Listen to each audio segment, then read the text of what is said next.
can have a whole peanut gallery. Ooh, there's a video camera. That's a thing.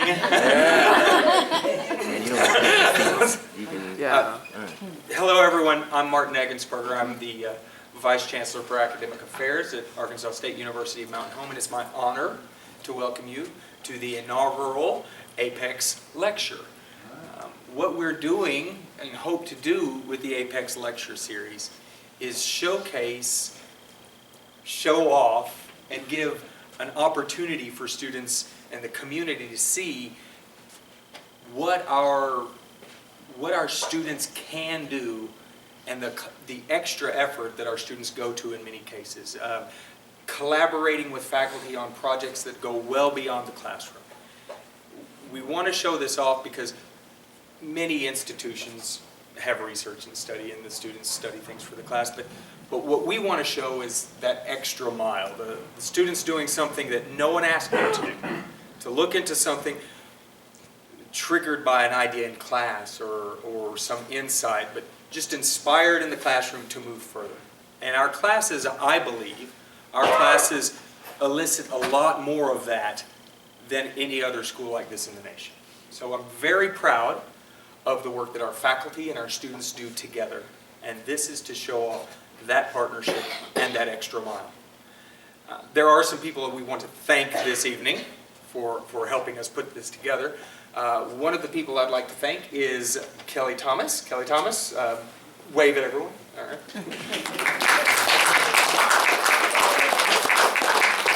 Kelly Thomas served as a point of contact and often a refereeing consultant for the research. And we're going to continue to offer that service to students that wish to go through this APEX process.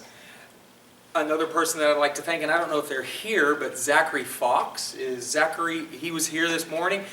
Even though he's not here tonight, I'd like everyone to give him a round of applause because Zachary Fox was one of our students, or is one of our students, that created the logo for the Apex Fellowship here. And it was selected from it was a class assignment, but we had 17 logos to choose from, and he did everything we asked, and that logo sort of embodied what we wanted in the essence of this fellowship, this lecture series. And so he did this in classroom, again, well above what we expected or anticipated. So we're going to use that for this series for as long as we have the series. So very proud of Zachary and his instructor, Mindy Fulcher. Another person that I'd like to thank tonight, she's not in the room, but I'd like to thank Christy Kern. Christy and the marketing team put together the flyers that people got in the mail. They put together this banner and then the posters that you have that we're going to keep and collect over time. And they really helped put this. Notice the really cool photographs of our. Yeah, they did that. They really classied us up, and so I want to thank Christy for that. I'd also like to thank Dr. Robin Myers, the Chancellor of ASU Mountain Home. When we came up with this idea of a way to showcase this extra academic work of students, Dr. Myers was quick to jump on and say, yes, we need to do that, do what you have to do. And so again, I can't thank the administration enough for the opportunity that we afford our excellent students to show off how they excel. So with that, I'd like to talk a little bit now about the partner, Anthony's collaborator or co-conspirator in this lecture tonight, and that's Sheila Priest. And Sheila Priest is one of our great faculty members. She's been in education 19 years, so she started when she was 4. And she has 2 master's degrees. In both of them, she has a strong anthropological background. We really use that a lot, and you can see through her class how what she used influenced Anthony and how we went further. So I'd really like to thank Sheila. I'd also like to point out that she's quite the philanthropist. So if you have any monies that you would like to give to a good cause, talk to her about orphans in the Ukraine and Mexico. She'll set you up. That is her passion, and that's sort of that passion that she has goes into her class, and that starts to trigger these ideas in our students. So again, I want to thank Sheila for this, and in a minute, the Apex project, again, it's designed to showcase a student going above and beyond. They come up with an idea, they say, you know, this is not in the textbook, where can I find this? I want to know more about this, and they dig and they dig and they dig, and often what we want is them to talk to original sources and just do the research and find something out. And then, if they find out something really nice, we want them to share that with everyone. We want them to work with an instructor that's done research and that's done some studying to show them, to help them and guide those questions. And then also, like I said, with our refereeing consultant that helps them frame their question in a way that is palatable to the public. So that being said, that's our heart, our goal is to show off that we are as solid inside the classroom as we are beautiful outside the classroom. So, that being said, I'd like to turn the time over to Sheila Priest. Sheila Priest. Thank you. First, I wanted to say thank you all for coming out tonight. I appreciate that. And just wanted to begin by letting you know how this all started. And what I do here is I teach sociology. And it was in that class that I had Anthony as a student. And in that class, of course, sociology is the study of society and how we as a group of people have to have one another and need one another and how much society influences the decisions we make in life. As a matter of fact, the first thing I talk about to my students when they come into class is how society shapes our decisions, for instance, and the things we like to eat. I know in our society we usually like that big old juicy hamburger with that bacon on top. Oh, excuse me, but you know what I'm talking about, right? Except in other countries, however, it's not hamburgers that they eat, but they actually eat things like insects. As a matter of fact, here on campus we have Insectivore, which is our showcasing of edible insects that people eat around the world, and the students come from the different area schools and they really enjoy that. But where we have perhaps hot dog vendors on the streets of Chicago or New York, in some Asian countries they have bug vendors where you can get a nice juicy scorpion and get it stir-fried or sauteed right up there for you. And we think we like hamburgers because they're nice and tasty.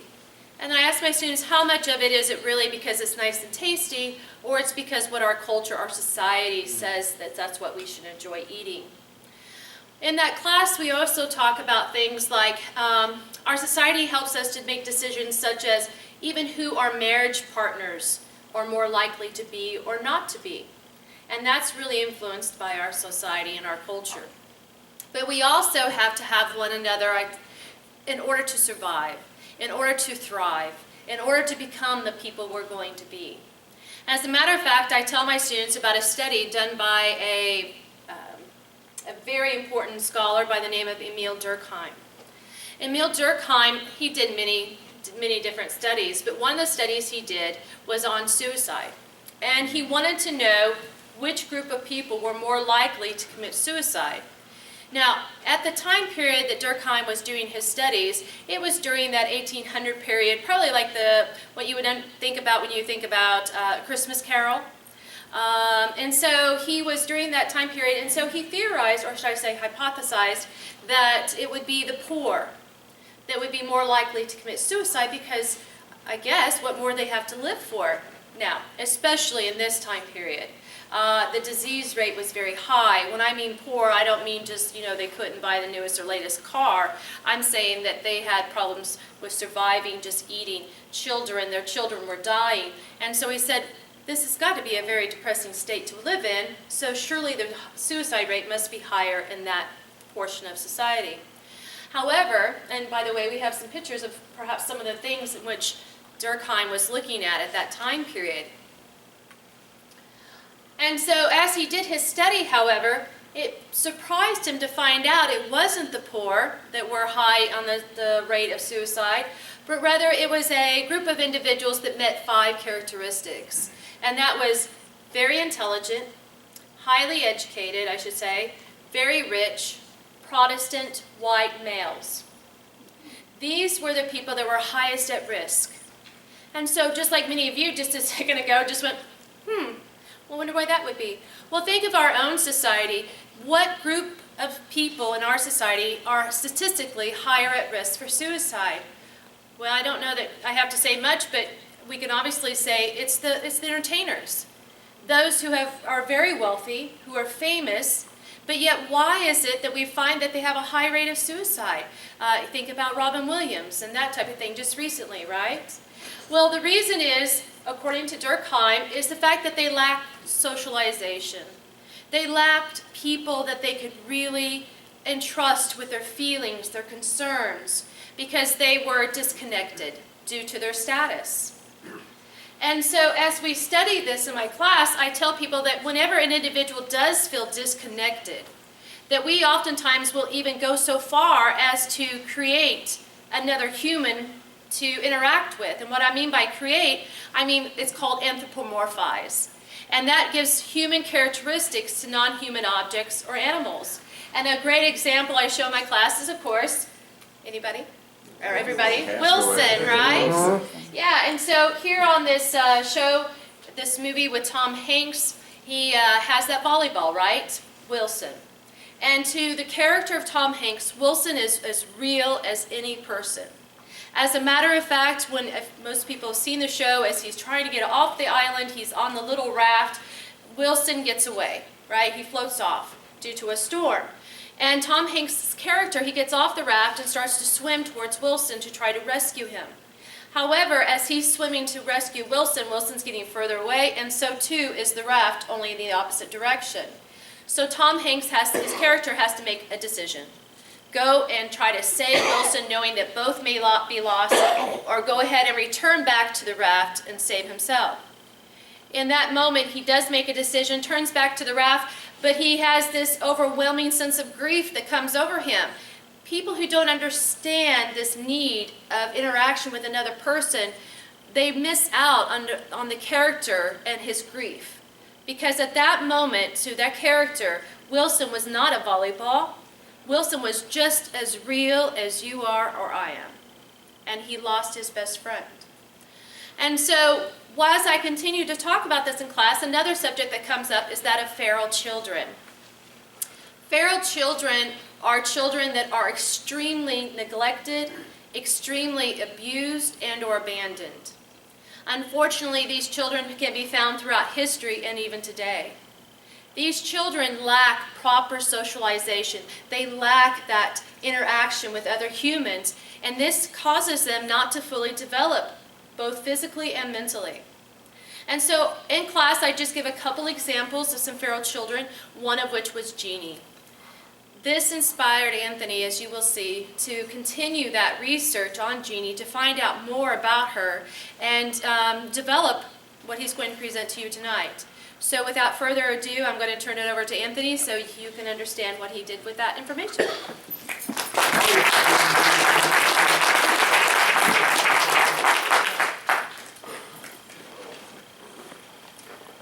Thank you, Dr. Eggensberger. Ms. Priest. How's everybody doing? Great. Good. Thank you all for coming out. For those that you don't know me, my name is Anthony Sanderson. And a little brief background of me. Like Jeannie, which we'll talk about here in a little bit, she was born with Rh blood poisoning, as I was. I was born with Rh blood poisoning, and because of that, I was diagnosed with temporal lobe epilepsy, which I lived with for about the first 12 years of my life. After my epilepsy, I lived a life of substance abuse and addictions for about 22 years, which is okay. It's all right because I found sobriety. I found sobriety in May of 2013. Of course, that's what drove me to enroll in college, and I started here in January of 2014, the spring of 14 semester, and I will be graduating with my Associate of Arts degree in May.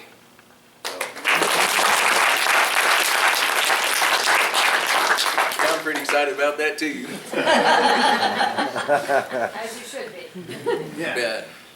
So I am transferring to the University of Arkansas, and I've already been admitted there. Woo Pig Sooie for all the Hog fans out there, Fayetteville. So that's going to be another exciting chapter in my life. So I will be starting there. It'll be August, I believe, is when classes start there, and I'll be working on my bachelor's degree in social work. And I will be pursuing my master's in the clinical side of social work. I don't know exactly if it's going to be there in Fayetteville or if it's going to be in Montana, one of the two. So, but my ultimate goal is to get my doctorate, my PhD in clinical neuropsychology. So that is my ultimate goal for education. And originally it was going to be clinical psychology or a PhD in psychology, but Jeannie's changed my life. She really did, and we're going to talk about that a little bit. So it made me look more on the neuro side of things. So we will get started. Let me turn down the lights a little bit so there's not so much of a glare. You guys see that better? Yeah. Yes. Oh, there we go. And there's probably not that much glare on my head either. So, all right. We can see everything all right. Good deal. Okay. Basically, this is a story about a case study about a feral child by the name of Jeannie and how that tied in to certain scientific discoveries like the Rh blood factor and the critical period hypothesis. So this is basically what we're going to be talking about this evening. I'm going to do a quick background of feral children. We're going to go over a couple of movies and a couple of authors and a couple of books about Jeannie and some of my research and how I found. And we'll be going over her family background, a little bit about her isolation, post-isolation discovery and treatment. And we will then be going over a couple of the points of the study that I brought to it, which is the critical period hypothesis and Rh blood factor and Rh blood poisoning. Then my supposition, and then we'll conclude, and then we can answer questions after that. So, okay. So, I've always believed in feral children, and I didn't even know it. And I believe most everybody has always believed in feral children, and maybe they didn't even know it. So, really good example, that children's story, Tarzan. Tarzan, you think about it. His parents were killed in war, and he was raised by apes. So, but in this story, of course, it was created in 1918. It's been a great story all over the world. Everybody's familiar with it. But it's a story that we take for face value. We don't really think about, okay, what did he go through? And what were the issues of being raised by apes? What did he go through as a child? What were the psychological issues behind that? And so those are some of the things that, that we don't think about. So we, like I said, face value, we take the story for what it is, but yet we've always believed in feral children and we might not have ever known it. Okay. The second example of a real feral child, actually, was Victor of Aveyron from France. Now, actually, he was the first biggest study of feral children. Feral children, they go back, documented back to the 1300s. But Victor of Aveyron was the biggest one that was studied by a physician by the name of John Ichtard that studied the deaf children. Originally, what happened with Victor, and at about the age of 2, his parents didn't want him anymore. So they took Victor, slashed his throat, and threw him out into the woods and left him to die at the age of 2. That's something that we can barely comprehend. He didn't die, he survived. And it really makes you think about the adaptability of the brain as well. And because, most people would think, a 2-year-old, you cut their throat and throw them out in the woods, they won't survive. But this boy did, and he raised himself out in the woods all the way up until he was 12 years old. And when they found him he was just as wild could be. Long hair, feces all over the place, you name it, he was a wild child. But they did a study on him, and this main study they did on him was for language acquisition, which was one of the biggest studies that they did on Jeannie. And of course, if you don't know what language acquisition is, it is basically a fancier word of acquiring language. So they did a study. They worked with him for about 5 years and found out that he basically couldn't produce grammar. He couldn't produce language. He never learned how to speak. And it didn't have a sad ending because Jean Ictard gave up on him after five years of study, moved on, and went on to something else. And Victor ended up going into a home and living there until he died at the age of 39. So really, it didn't end very well. So the next example of a feral child we learned in sociology. And this was the very first feral child I really studied. But I didn't study very much on her because there wasn't a whole lot to study on when it came to information. And of course, the first thing, like probably a lot of people would, they're going to see what they can find on YouTube. She wasn't on Facebook, so I didn't even check that. But there was about a 17-minute video on YouTube, and it was very interesting, and it's what sparked my interest, really, when it came to feral children.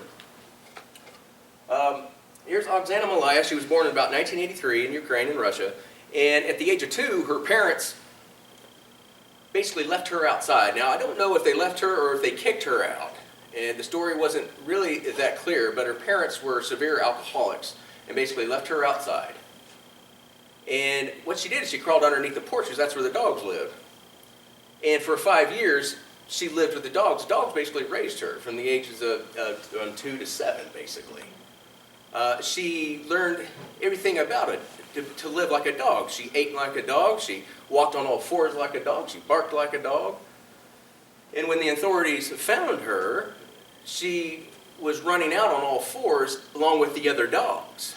You know, they're looking at these dogs are running out, and here's this 7, 8-year-old girl running out on all fours barking like a dog as well. Well, I think that'd throw up a red flag with me, wouldn't you? So, anyway, so she, to this day, she'll never be able to fully take care of herself, but yet she was able to almost master her language because of where she was at, and we'll talk about that when it comes to language acquisition in the critical period. But she was able to basically learn the majority of her language. She's able to stand up on her own 2 feet and basically act like a normal human being. So it was actually a good story of success, but I'd like to see a little more about that. That maybe if I dug a little bit deeper, I could. So, but here's what changed everything for me. Jeannie.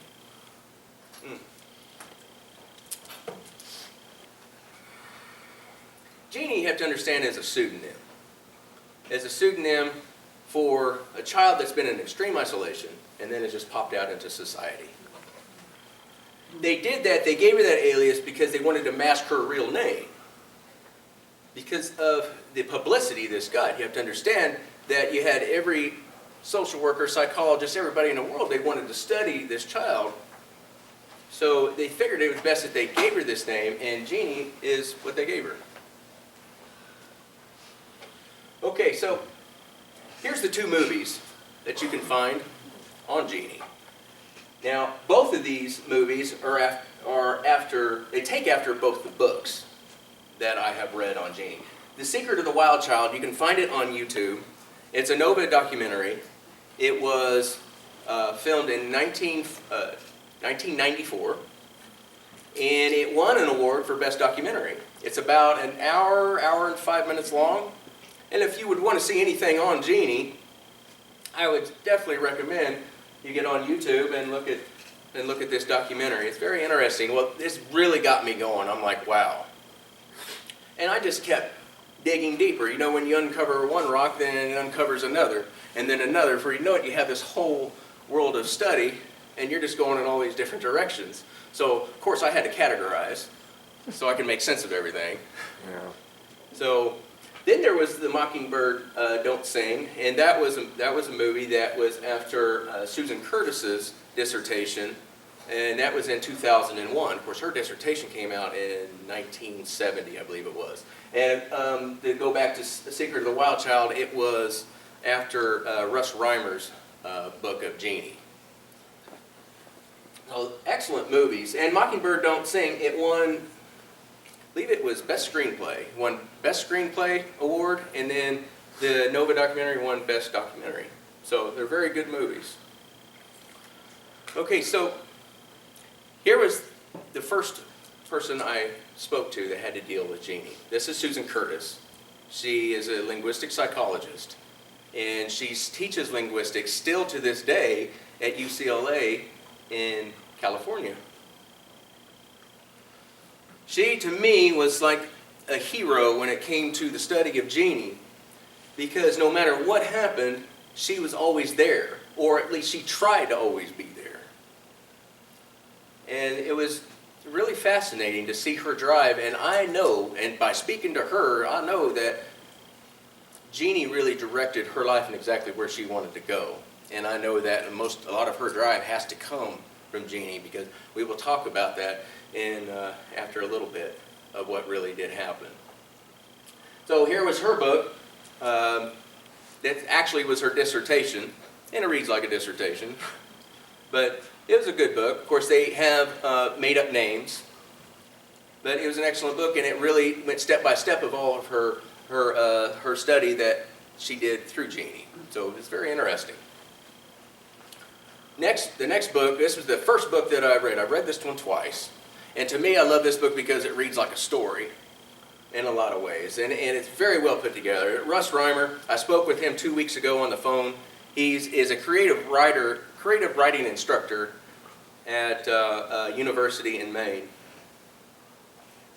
And in this book, it just captivated me from the beginning, and he puts all the original names from everybody in it, is what I really liked, and it made me feel like I was actually closer to the story. But hearing his side of the story on the phone, it fascinated me. Which I tried to find him back about a year ago when I tried to find Susan Curtis, but I was unable to find him. But that was, at the time, he was doing volunteer work, freelance work, that type of thing, to where now he actually has a job, and I was like, I'm going to try to find him again, and there he was. Great guy, he really was.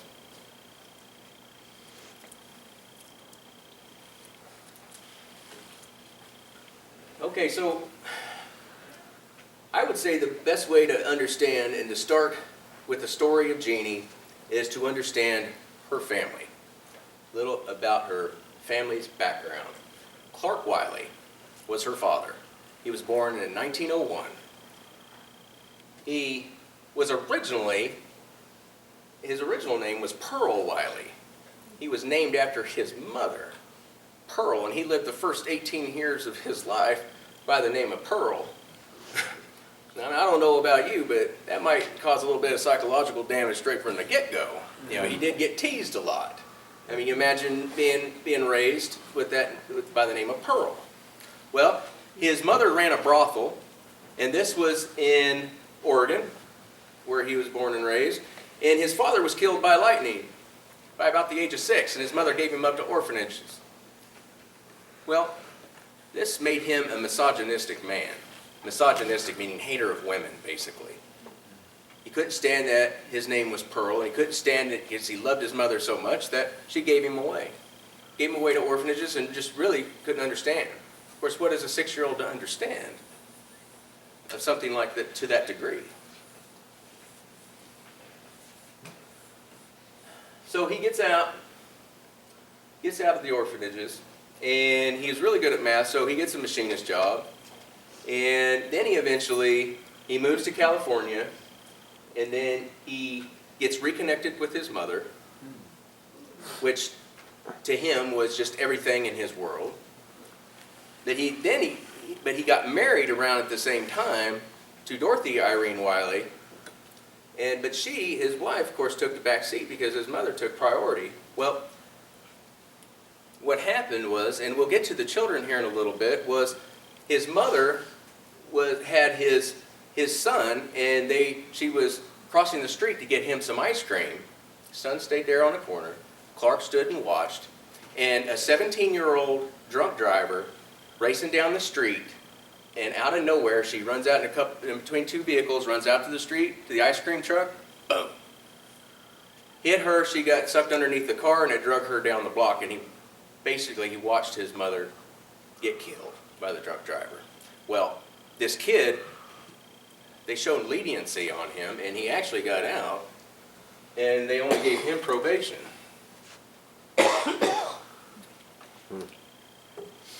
This was in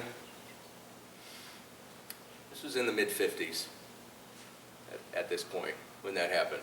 So Clark was enraged, and he got very upset, and this is where most of the abuse started, and we're going to get to that here in a little bit. Let's talk about Dorothy Irene really quick. This was his wife. She was born in the 20s. She was born in Oklahoma. Her parents moved her and her two other siblings out to California.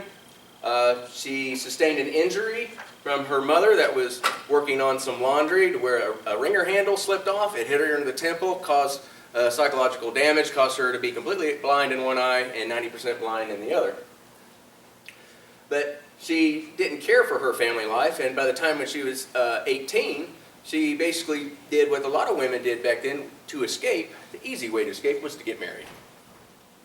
So she did marry Clark, and of course, Clark was 20 years older than she was.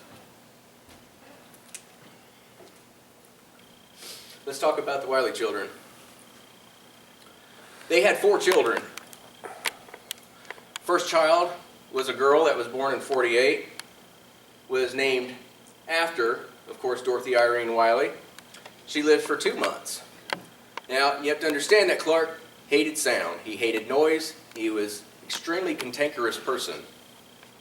So not only did he hate children, he hated noise, he hated women, he hated all of that.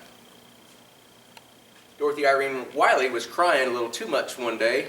Clark took her out of her mother's arms, wrapped her into a blanket, took her out into the garage, and put her into a desk drawer and shut it and left her there to die. And that is where she died at the age of 2 months.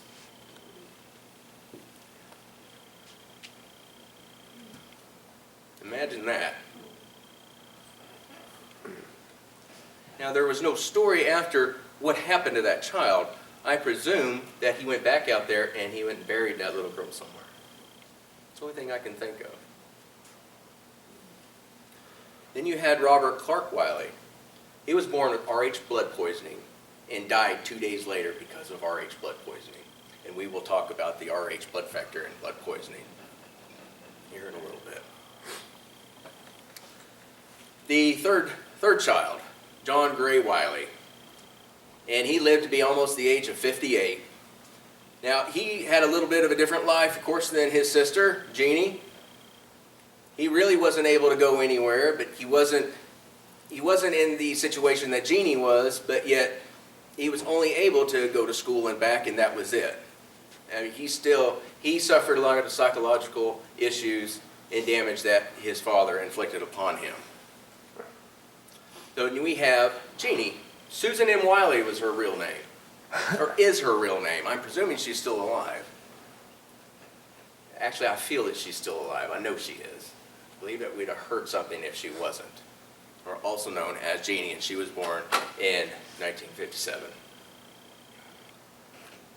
Okay, this picture here was about right before Jeannie went into isolation. She went into isolation at about 20 months. And that is her and her mother, and that is John Wiley sitting there on the lawn. Now, they seem happy. I'm sure they had some happy-go-lucky moments, but not by any means was it a functional family, not with Clark in the midst. So, of course, I would have to say that it was a much better life than what he was about to inflict on his family. So, basically, around that time, they sent Jeannie to the doctor. And doctor said that Jeannie, at that time they said mentally retarded. They found her mentally retarded. Of course, today we wouldn't use that word. Your child is retarded. We say to have a mental handicap, something a little more civil in language. And that basically enraged Clark. He couldn't stand the thought of him having a retarded child. He didn't want anybody to find out about it, and he didn't want anybody to take her away, so he made drastic measures, took drastic measures.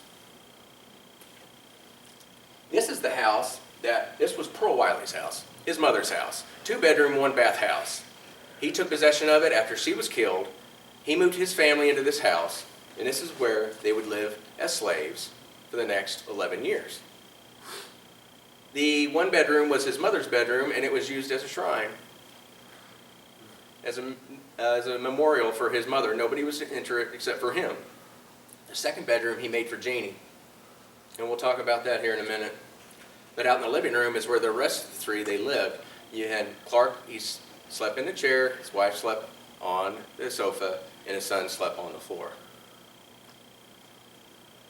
And you have to understand that he was really crazy, and what he had was his mother left it. He found a .38 revolver that his mother had, and he would clean that gun every night and sit there and dry fire it at his family before putting the bullets back in it. So he was causing that psychological damage, that fear that they had, and they did not want to leave. And of course, he incorporated that every minute of their day to make them feel that fear, to make them feel scared.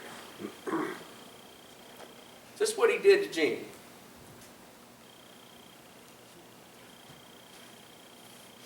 Now this picture is actually taken from Mockingbird Don't Sing from the movie. This is not the actual picture of Jeannie. Jeannie was actually half this size, which we'll talk about in a little bit. But it was basically set up the same way. He built a potty chair and he built a crib for Jeannie.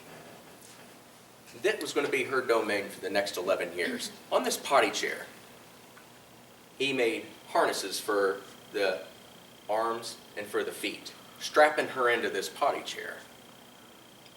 That way she could not move. He made this crib, basically a cage with wire mesh sides and latches for the top, locking her in. It was basically a cage for this child.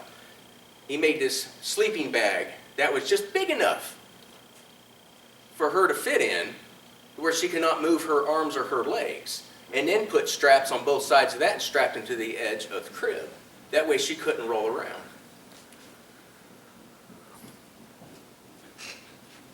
Sometimes he would forget about her and leave her on that potty chair. Sometimes she'd spend days on that potty chair. She would scream because she was hungry, or she would scream because she was in discomfort. Think about sitting on a potty chair for 11 years. No socialization. You have to understand that he hated noise, so there was no radio, there was no television in the house.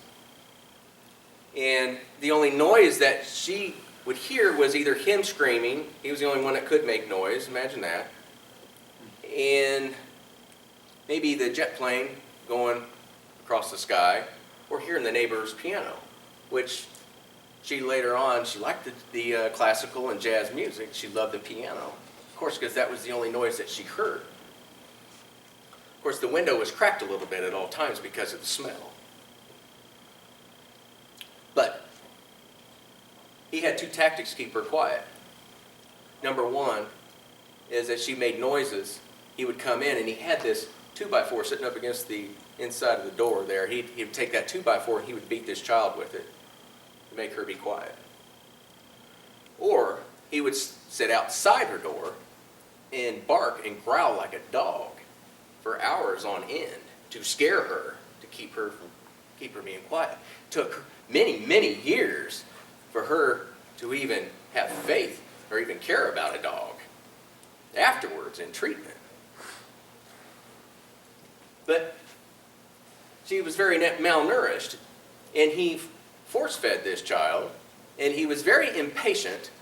So it was usually pudding, or it was some kind of, some kind of broth, some soup maybe, maybe a hard-boiled egg every now and then. He would take that and he would shove it down her throat. She wasn't able to chew. He wouldn't let her chew, so she had to swallow her food whole. And if she spit it up because she was choking on it. He would then rub her face in it.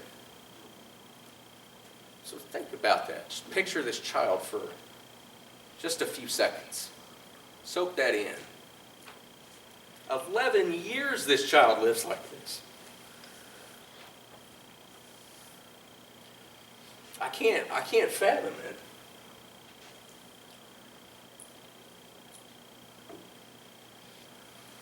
Her mother ends up getting sick of it because, well, of course she was sick of it this whole time, but she ended up taking the child out of the home eventually because Clark said, because Clark just figured she was just going to die after a few years. He wasn't expecting her to live that long. And it's basically, if she lives to be the age of 11 or 12, then we'll send her to the doctor so she can get checked out. So that time came. Clark threatened to kill his wife for taking Jeannie. He was gone one day, and she took Jeannie out of the house, took her over to her mother's house. 3 days later, she goes down to the social services for the blind. She was there for herself, not for Jeannie, but she had Jeannie with her. Jeannie on one hand, her mother on the other, trot right down to social services. This was in November of 1970. But instead of going to the social services of the blind, she goes to social services for children. By accident. Accident on her part, but I believe it was meant to be. I truly believe that. So she's speaking to this social services, this social worker that actually deals with children, talking about needing this and that for her eyesight, and the social worker is not looking at her, she's looking at this child down here. And you have to think, at the age of 13, she was 54 pounds and 57 inches tall. At the age of 13, she had the body of a 6 to 7-year-old, the frame, and the mind of a 1-year-old, the brain of a 1-year-old, and in some areas less than that. So immediately, the social worker takes that girl into custody, which is what she was supposed to do. They did a 3-day investigation, and they arrested the parents. Well, man, it made headline news. I believe this was about November 3rd, 1970 at this time. It made world news. It was all over because nobody's seen anything like this in their lifetime, in their living lifetime, to make this public like this and to see a severe case of isolation like this to a child and abuse and neglect. So there was a court case to decide what they were going to do with the parents. This was an actual photo of Dorothy Irene Wiley going into court on November 20th, 1970. Clark was supposed to be there too. She gets into court, she puts in a plea of not guilty. Before they could either find her guilty or not guilty, at this time, Clark was still at his house. His son John was outside in the car. He was supposed to take him to his house, or take him to court. So what Clark did is he wasn't planning on going to court. What he did is he wrote 2 suicide notes. First one was to everybody, saying, the world will never understand. And the second one he wrote to his son, John, saying, my blue shirt is in the drawer for my funeral. Underwear is in the second drawer. I am sorry. Be good, love, Dad. Rolls out the plastic on the floor and takes that .38 revolver and puts it to his temple, and he kills himself. Of course, guess who finds him? John. His son finds him. And this is an actual photo of them taking Clark out of the house on that day. So court got wind of this, and there was a big commotion, and then all of a sudden they found Dorothy Irene Wiley as not guilty, and they set her free because of the circumstances.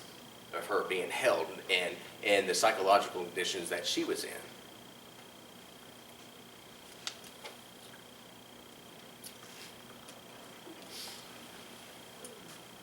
So Jeannie goes to the Children's Hospital. This was actually one of her first outings out in front of the hospital to where people could take pictures, they could see her, etc. And I have a photo. Here's Jeannie, just basically within a month after she was discovered. And there she is. She looks, I'm sure, a little bit better than she did when she was found. But look at her body. Look at her frame. And you have to understand, still at this time, she had about 1.5 inches of flesh hanging down from her buttocks from sitting on a potty chair for 11 years, and it was black. And she had this bunny walk as she's walking through everywhere she walked. She had this little bunny walk, like she didn't trust her surroundings. She didn't believe what was going on. And what they call that is blindism, a form of blindism where you act like you're blind, but you're not because you don't believe what your eyes are telling you. Of course, you have to understand, imagine for 11 years, you socially isolate yourself for 15 minutes. 15 minutes puts yourself in a dark room, and you automatically will start seeing some psychological issues. It's been proven. It doesn't take very long. But imagine 11 years of it. So, they wanted to see what they could find on Jeannie. What kind of study would be best for Jeannie? Half of the people said, we don't even need to do scientific research on this girl. What she needs is a home, and she needs to be taken care of, and she needs to be loved.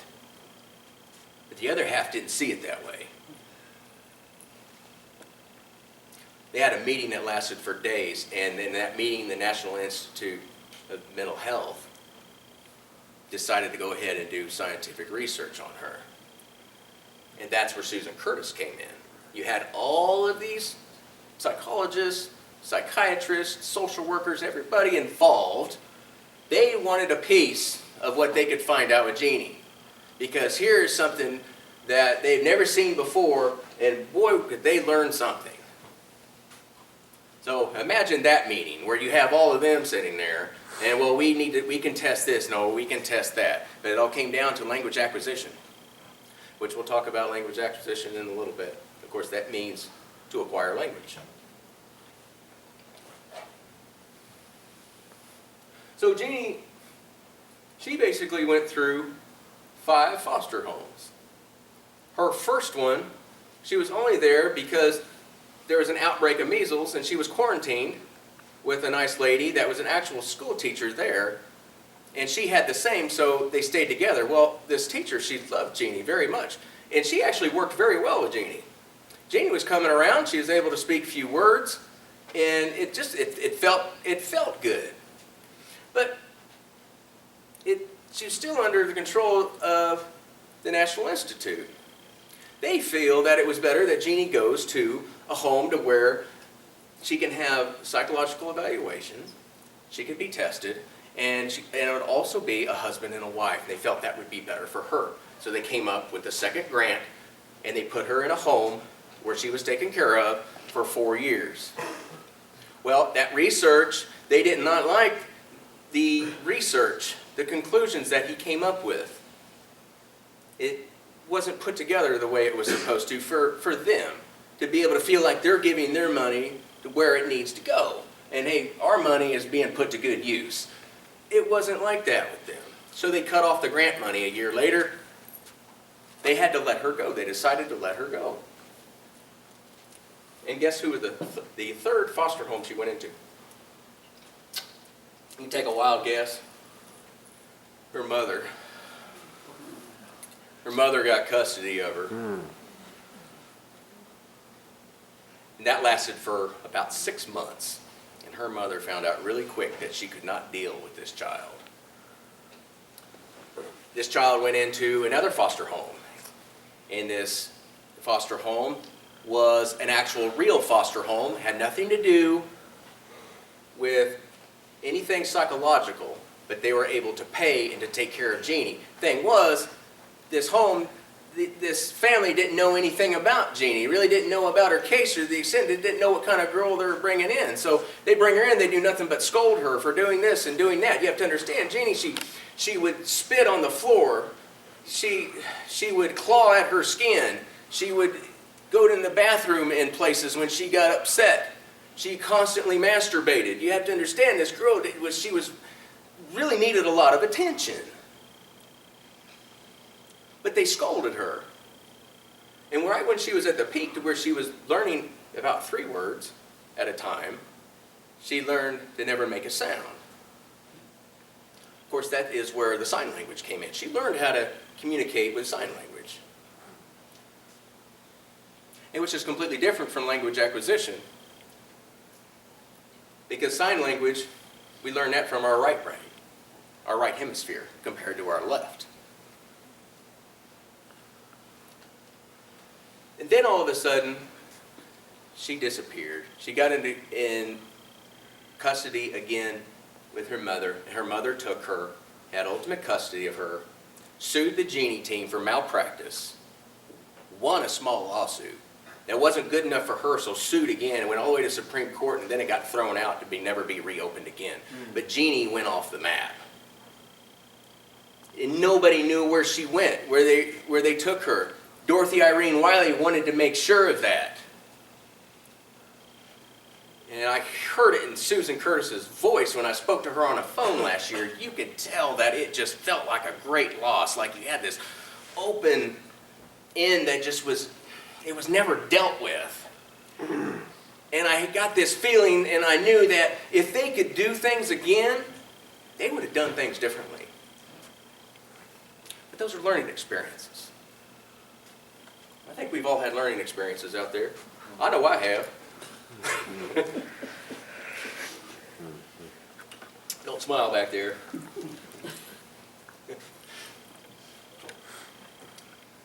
So,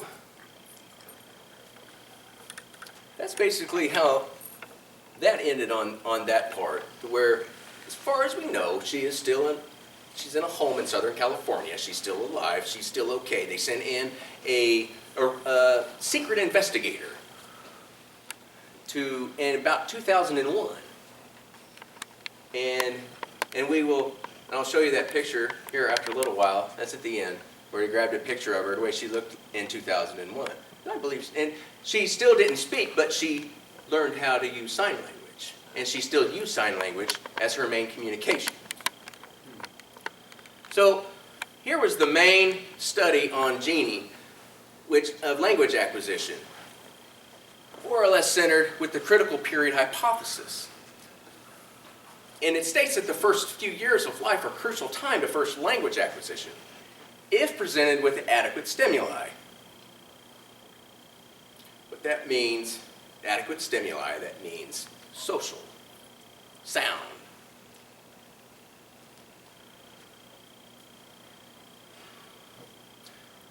Eric H. Lindenberg, he worked with a man by the name of Chomsky, and they worked together. And at the time, Chomsky was a genius, and he was already working with language acquisition. And he basically came up with language is innate. Innate meaning we're automatically born with language. We're automatically born with the ability to produce language. Lindenberg, of course, they were together and they were good friends. They worked together.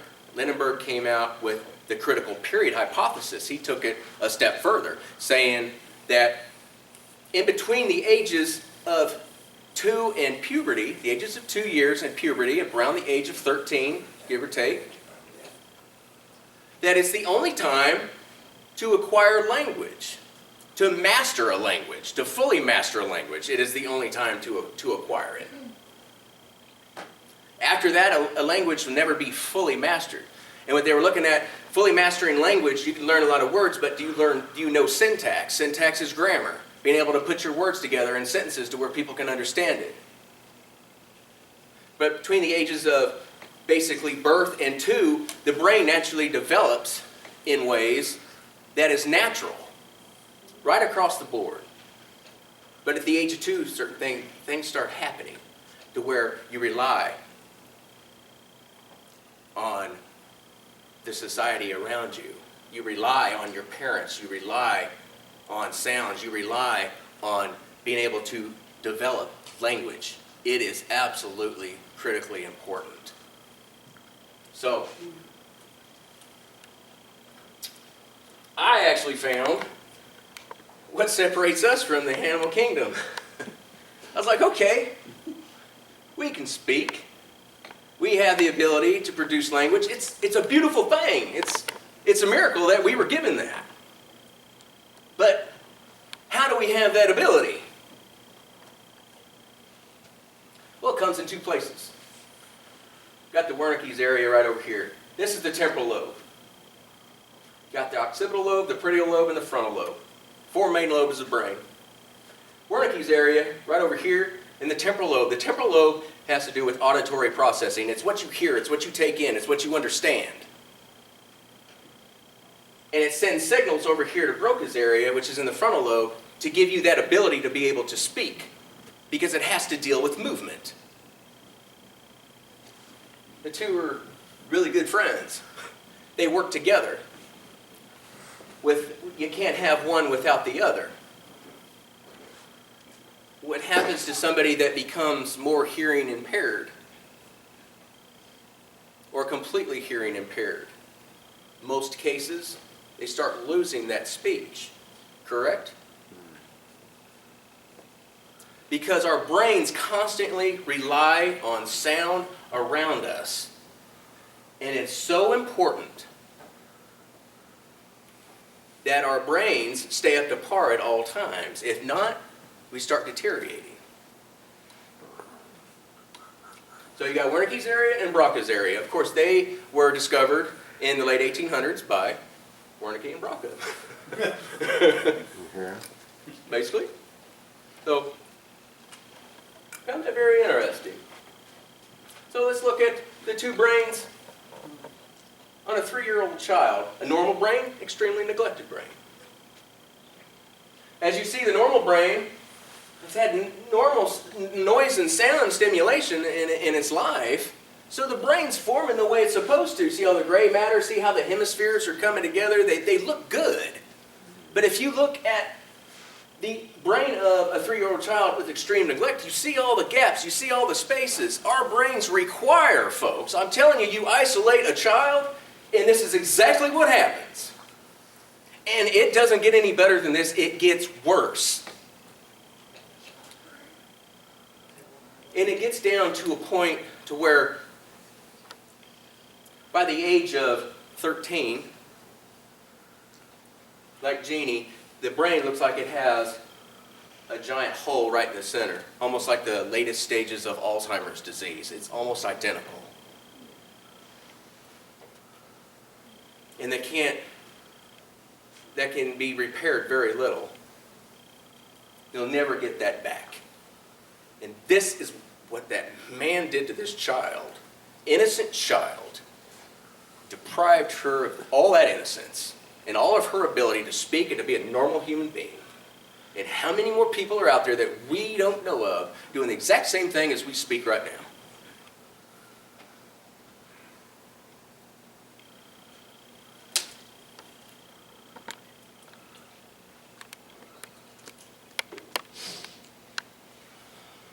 So let's talk about the RH factor set.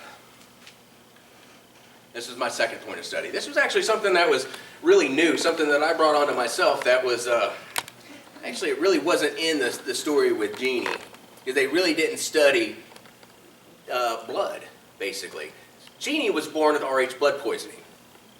I was born with RH blood poisoning. There was a connection there between me and her. So, of course, I wanted to look into that a little more, and the more I found, the more I understood some things about myself as well. It was wonderful. So, basic blood type really wasn't discovered until 1900. Really, before 1900, we just bled red. that's when they came up with O and A and B and AB, etc.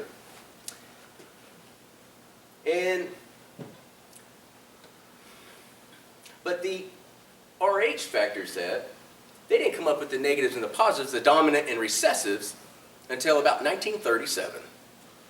You had thousands of children were dying of stillbirth, and all over the world, and they didn't know why.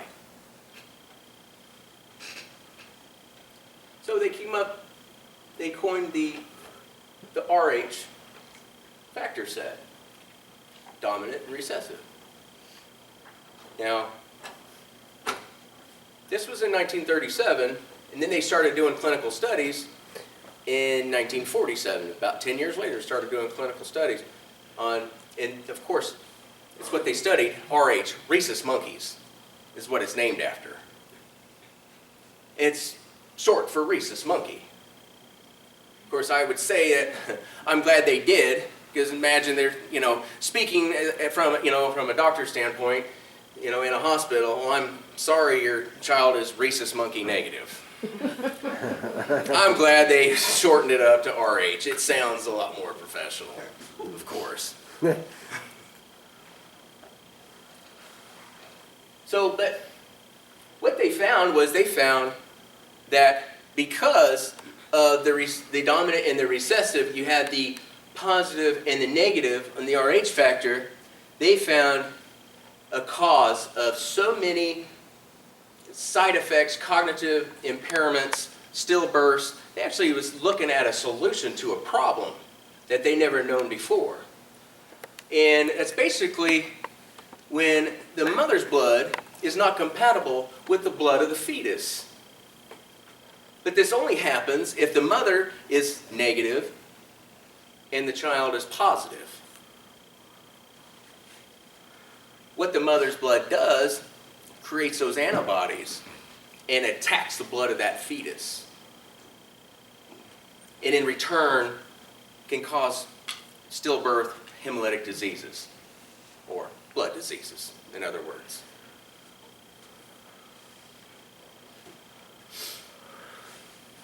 So, it wasn't until 1968 until they actually came up with an anti-D serum 20 years later. This is 10 years after Jeannie was born. They came up with the anti-D serum to be able to block the mother's blood attacking the blood of the fetus, of her unborn child. And this happens today, it's automatic.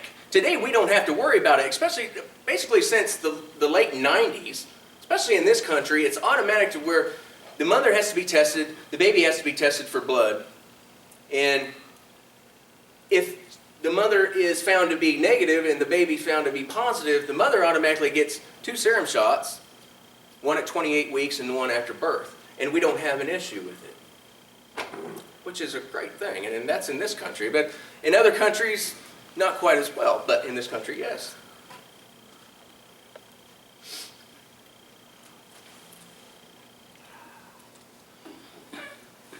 So, my supposition, I got S in quotation marks, that's Sanderson, that's me. Yeah, I own it.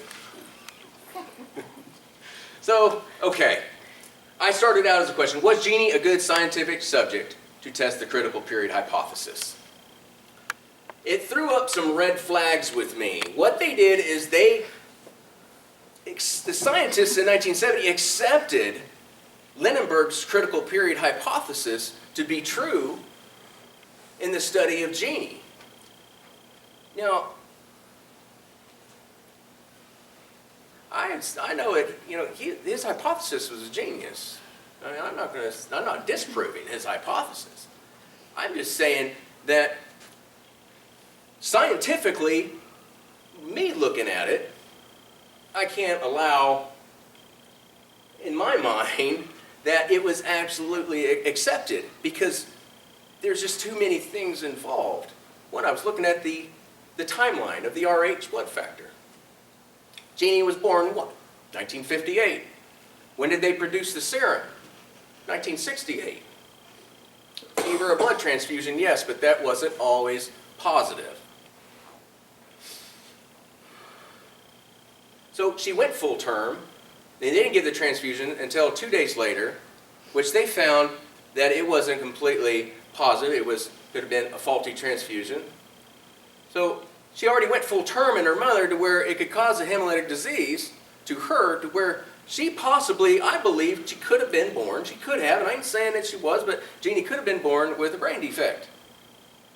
It's a possibility. If she did have that brain defect, then how could we accept a hypothesis of the critical period if it wouldn't even relate to her, to me? Now, there wasn't much in the research in the 70s about this because it really wasn't known that much about this. So, and I started really looking into it, and then I was relating the Rh blood factor with Jeannie and the critical period hypothesis.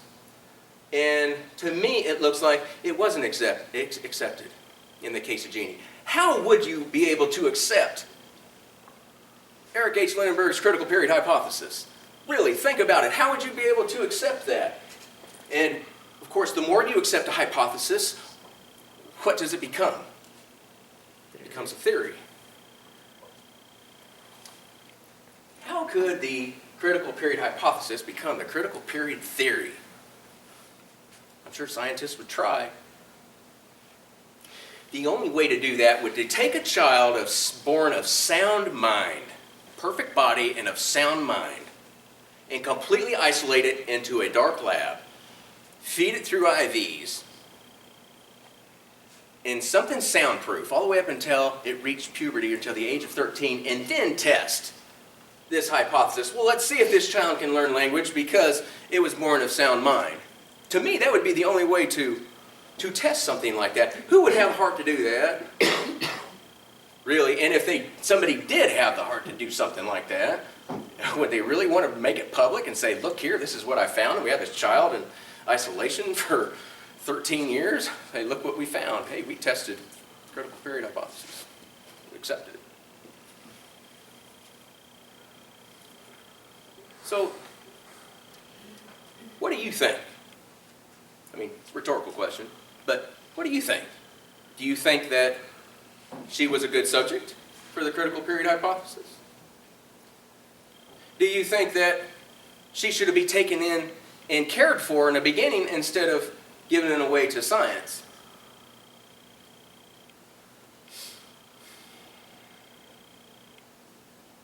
And I'll leave that question up to you. Here's that picture I was telling you about. This is Jeannie and her mother in 2001. A private investigator went in there and snapped this picture. And Dorothy, Irene Wiley, she died in 2003, just 2 years after this picture was taken. And I believe she's still here. But maybe she can teach you a little something of what she taught me. And I know that I'll never stop learning. And this has opened up so many doors for me. And it's amazing at some of the things that you can come by in your life, and it just changes your life forever. Jeannie did that for me. What I'm going to do with it in the future, who knows? I plan on doing something good. Plan is good. Plans are always subject to change, and that's okay. That way I don't set myself up for big disappointment. I've learned that many, many times over. But I'll leave that up to you. And then I'm going to let Ms. Priest conclude with the lecture. I want to thank you all very, very much. And then we can come up with, we can answer questions afterwards. Thank you all very much.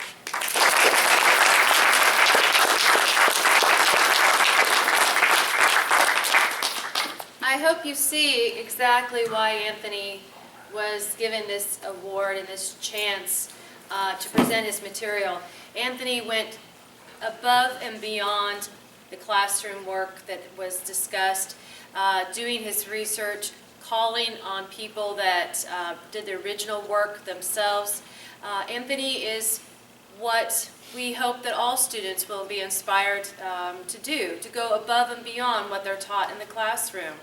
And when I teach this section about Jeannie, it always happens to me every year. I'm a little tender-hearted and I get a little verklempt, and because I start thinking about Jeannie, and every time I do, and I feel it coming right now because I think about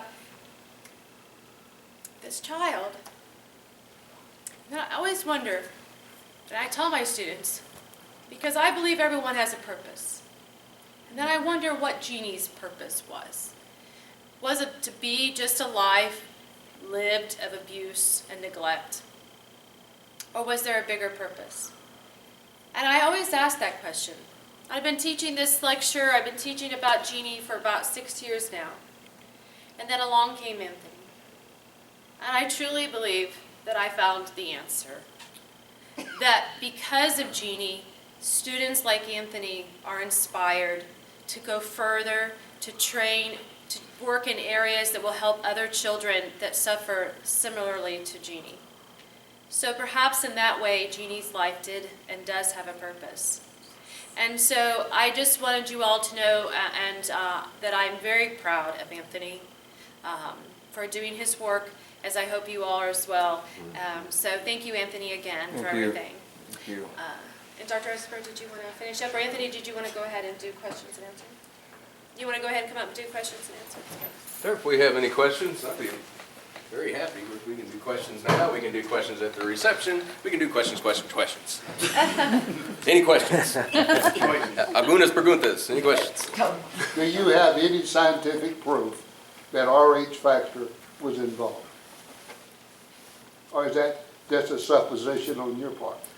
No, RH, she was born with RH blood poisoning, and it was documented. That's in the literature. That is in the literature. She was born with RH blood poisoning, but they left it at that. They said nothing. But they didn't know anything, did they? No. No, they didn't. So with what we know now, and digging with a little bit of research, and we can come up with some different answers. Can she take care of herself? I don't think she could 100%, no. I'm talking about as far as taking baths or going to the bathroom. She can do that, yes. These kinds of things. Yes, she can do those things. Yes, she can. And she understands why, when, where. Yes, she does. She actually was very, very smart. Okay. She really was. And of course, still is. Yes, young man. Did Jeannie ever go to school?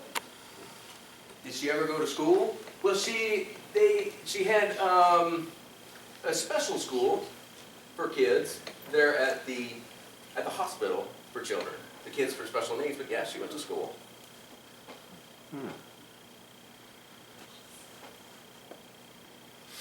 Is she a ward of the state? Yes, she is. State of California.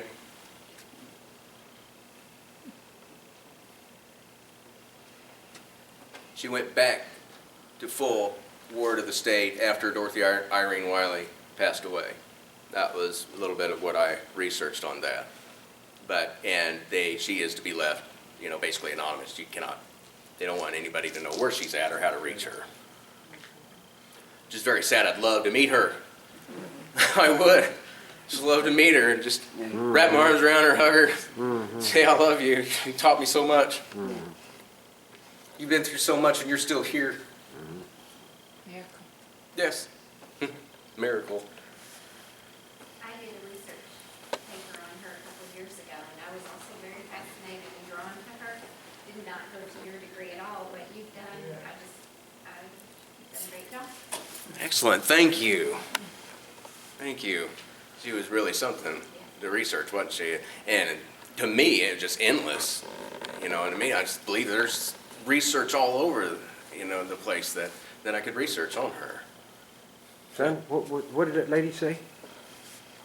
That she studied Jeannie Oh, okay. Okay, I didn't hear that. I couldn't a hear couple that. years ago. Good hair. Was it? When did you study Jeannie?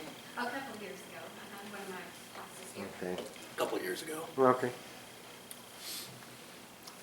Any other questions? I'd like to thank you all for coming out. And